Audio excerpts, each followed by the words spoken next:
अगर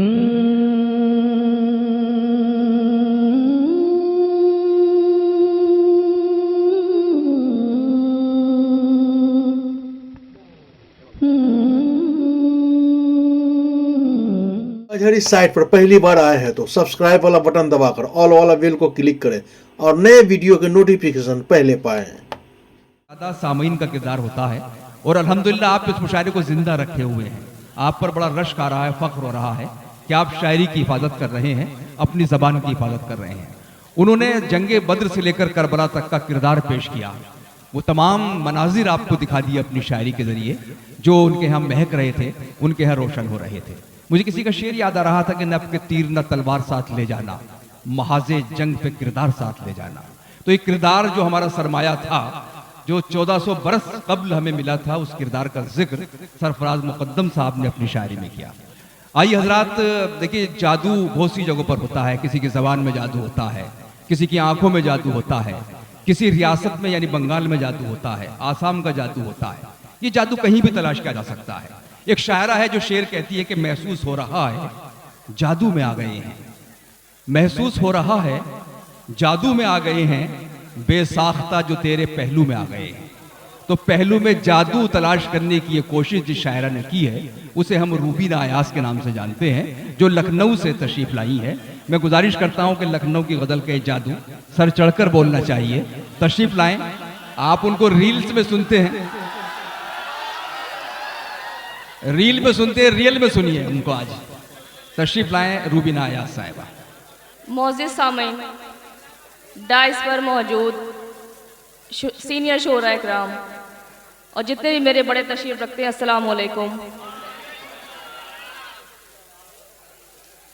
अनवर कमाल साहब को उनकी किताब नमिदावनम के लिए बहुत मुबारकबाद पेश करती हूँ। बहुत ज़्यादा ताख़ीर न करते हुए मुख्तसर से वक्त में मुख्तसर सा पढ़ूंगी, फिर अपनी जगह ले लूँगी। कुछ तहत में पढ़ूंगी, फिर इंशाअल्लाह कुछ तरन्नुम से फिर पढ़ती हूँ। एक मुतफरिक शेर से अपनी शेरी सफ़र का आगाज़ करती हूँ। सदर मोहतरम, आतिश की आबरू हूँ मैं, गालिब की शान हूँ। आतिश की आबरू हूँ मैं, गालिब की शान हूँ। मुझसे अदब से मिलिए, मैं उर्दू ज़बान हूँ। आतिश की आबरू हूँ मैं, गालिब की शान हूँ। मुझसे अदब से मिलिए, मैं उर्दू ज़बान हूँ। बहुत शुक्रिया। एक मतलब एक शेर यूं कि एक मुद्दत से अपने काम पे हूँ, क्या बात, जैसे जिंदा ही तेरे नाम पे हूँ। बहुत अच्छा। एक मुद्दत से अपने काम पे हूँ, जैसे जिंदा ही तेरे नाम पे हूँ। इश्क का आखिरी मकाम है मौत और मैं आखिरी मकाम पे हूँ। बहुत हो, जिंदाबाद। इश्क का आखिरी मकाम है मौत और मैं आखिरी मकाम पे हूँ। एक मतलब दो तीन शेर और सुने के मांगा ही नहीं कुछ भी मोहब्बत के अलावा, मांगा ही नहीं कुछ भी मोहब्बत के अलावा, मांगा ही नहीं कुछ भी मोहब्बत के अलावा, और तुमने हमें क्या दिया नफरत के अलावा। क्या क्या है? मांगा ही नहीं कुछ भी मोहब्बत के अलावा, और तुमने हमें क्या दिया नफरत के अलावा। हम आए थे दुनिया में सना करने खुदा की, सब कुछ तो किया हमने इबादत के अलावा। क्या बात, बहुत खूब। सब कुछ तो किया हमने इबादत के अलावा। चखना है मजा सबको यहाँ मौत का, लेकिन कुछ याद नहीं दुनिया की लज्जत के अलावा।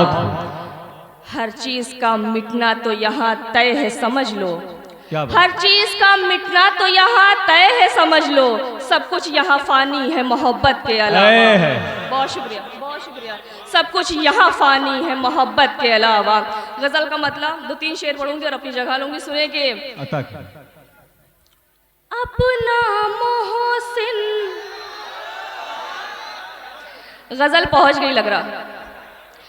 अपना मोहसिन सबको बनाना ठीक नहीं। क्या बात है? अपना मोहसिन सबको बनाना ठीक नहीं।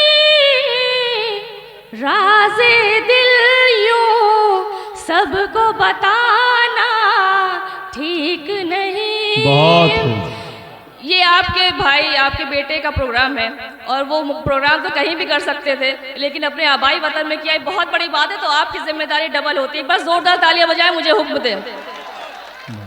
राज़े दिल यूं सबको बताना ठीक नहीं। शेर बतौर खास। दिल तो दिल है, जोर नहीं इस पर, लेकिन दिल तो दिल है, जोर नहीं इस पर, लेकिन दिल की बातों में आ जाना ठीक नहीं। दिल की बातों में आ जाना ठीक नहीं। और ये शेर बतौर खास सफ़े अव्वल से सफ़े आखिर तक और अपने बड़ों की भी तारीफ चाहूंगी, क्योंकि जितना बड़ों से सुना ये शेर हो गया। शेर सुने कि पहले दौलत कम थी लेकिन उल्फत थी। पहले दौलत कम थी लेकिन उल्फत थी। वो पहले दौलत कम थी लेकिन उल्फत थी। पहले दौलत कम थी लेकिन उल्फत थी। वो अच्छा था पर ये जमाना ठीक नहीं। वो अच्छा था पर ये जमाना ठीक नहीं। राज़े दिल यूं सबको बताना ठीक नहीं। बहुत खूब, बहुत खूब।